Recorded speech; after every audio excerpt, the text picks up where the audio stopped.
Howdy folks, you're watching Deuce, and did you know that the High Point company makes a version of their very popular carbine for the Canadian market? Well, now you do, and here it is.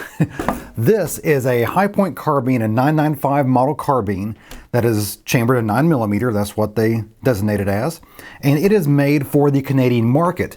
The Canadians require a 19-inch barrel for all their rifles, and these typical US spec carbine has a 16.5-inch barrel. So they make a 19-inch barrel for their Canadian market. The only other difference between this and a brand new US spec model is the 5-round magazine, also a requirement of the Canadian government. Because these are virtually identical to the US spec model, the only real question you should be asking yourself is, how does it shoot? How does it feel shooting a longer barrel High Point carbine? Well, we're going to find it out at the farm here shortly. I can tell you right now, shouldering it, it has a little bit more weight on the forward end of it. Of course it should, because it has a little bit more of a barrel, 2.5 inches to be exact. And that pushes the balance point a little more forward, and it feels good. It feels more rifle-like when you're holding it. But we're going to go to the farm and test it out to see what it actually shoots like and what kind of velocity gains we get with the longer barrel, because that is a thing that happens with 9mm. If you put it in a longer barrel, oftentimes you will get a faster bullet from the same cartridge. But before we go to the farm, a huge shout out and thank you to Longshot Manufacturing, who owns this carbine and loaned it to me for testing purposes. They bought it because they're going to be manufacturing these barrel shrouds and rails and the mini breaker out there. They're making those available to their Canadian customers because Canadians want to mod out and upgrade their carbines just like everybody else does. So they had to get one for research and development purposes, and they were kind enough to loan it to me for testing today. Now let's get to the farm. We are now down on the farm with the Canadian High Point here. Now I'm going to first get a baseline through the chronograph with my standard competition load. It is supersonic, but just barely. It's right on the cusp of supersonic and subsonic, just enough to get the minor factor category for 9mm. So I'm not sure if we'll see much difference in speed, but we're going to go ahead and test out for form and function with the Canadian, and of course go over to the American shorter barrel version. I also have a target about 10 yards down range, just to have something to shoot at. I have no idea if this is even set up right for this distance, but we're gonna test it out.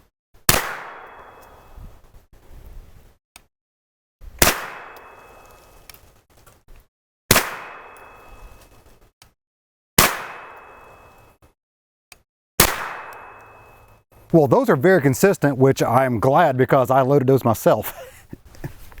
So let's go ahead and test that out with the American High Point, the shorter barrel, and see what happens.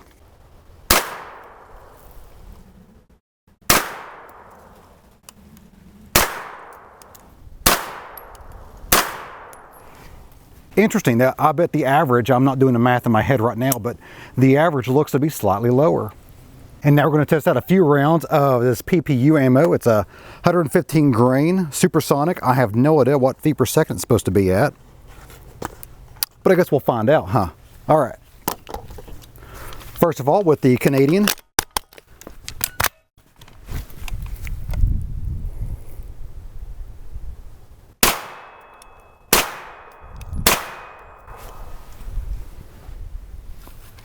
very similar to my target load, oddly enough.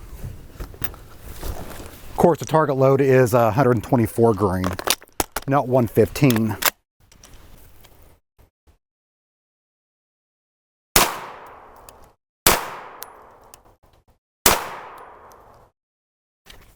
And again, a slightly lower velocity with the shorter American barrel versus the longer Canadian barrel. Now, that is something I did expect to happen, but it is interesting to see it actually happen in real time. And some more real-world examples here. I got this Perfecta here that I've had for a couple of years. Right now, during the ammo crunch, beggars can't be choosers, so I'm just grabbing anything I can find. And this is another 115 grain example.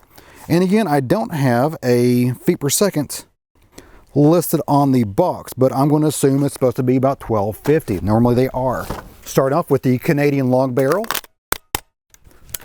Perfecta 115 grain ammo. That's heavy duty. Ha ha. Bam! That was that 1,300 feet per second? Woohoo! That's some hot stuff right there. Smoking, look at that.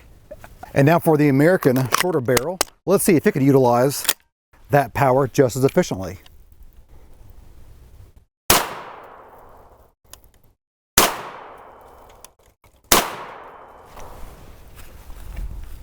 That's pretty hot too. That was pretty hot too. And now I have something special. I rolled my own here, specifically made for a carbine. It's a 124 grain powder coated lead cast bullet. And I'm not gonna tell you the exact charge, but I did use Blue Dot powder.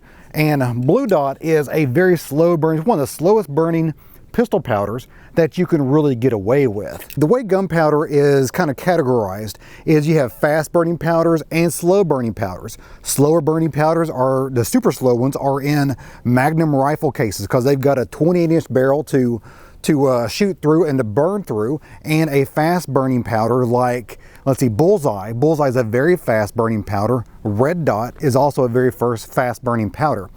And they burn up all their powder in a 2, 3, 4 inches. So you can use that in a pistol, in a very short barrel pistol, and it utilizes all the powder in that case. Well, Blue Dot is kind of somewhere in between. It's a little faster than middle, but it's pretty close to middle. So I'm hoping that that Blue Dot burns all the way down this barrel. That's my hope. We're gonna see. Okay, here we go. Let's see if she runs and what kind of speeds we get. Oh yeah, baby. Whoo! Ha ha. Bam! 1,400 feet per second. Now that is a spicy 9mm. Now that is not an overcharged situation. The charge I used is listed as an acceptable charge for 9mm, and it just happens to really work well with long barrel firearms because it's slower burning powder. Now let's see if it does the same thing with the shorter barrel of the American High Point.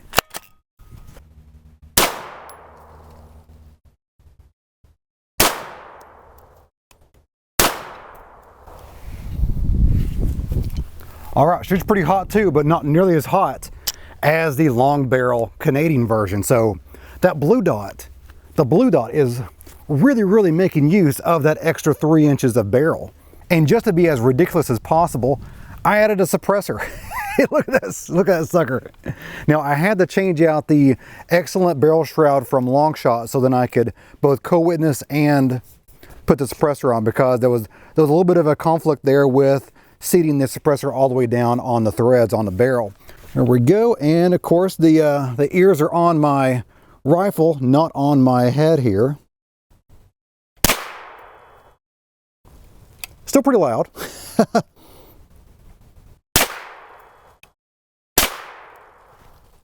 Now this is the 45 caliber suppressor, not the 9mm suppressor, because this is all untested stuff here with experimental ammo and experimental rifle pretty much, because I've never shot this thing before.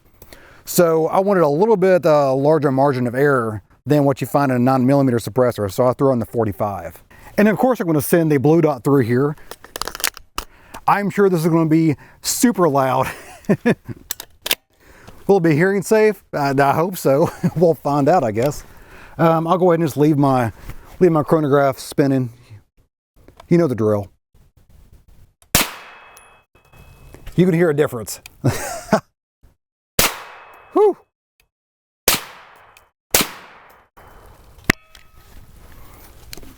Boy, those are hot rounds. Those are hot rounds, and you can hear the different tone. Both of those were supersonic, but the Blue Dot is extra supersonic. Hypersonic, maybe, if you want to call it that. I don't know. I'm bringing out a cheat sheet for the numbers here because I can't remember numbers anymore. That is a young man's game.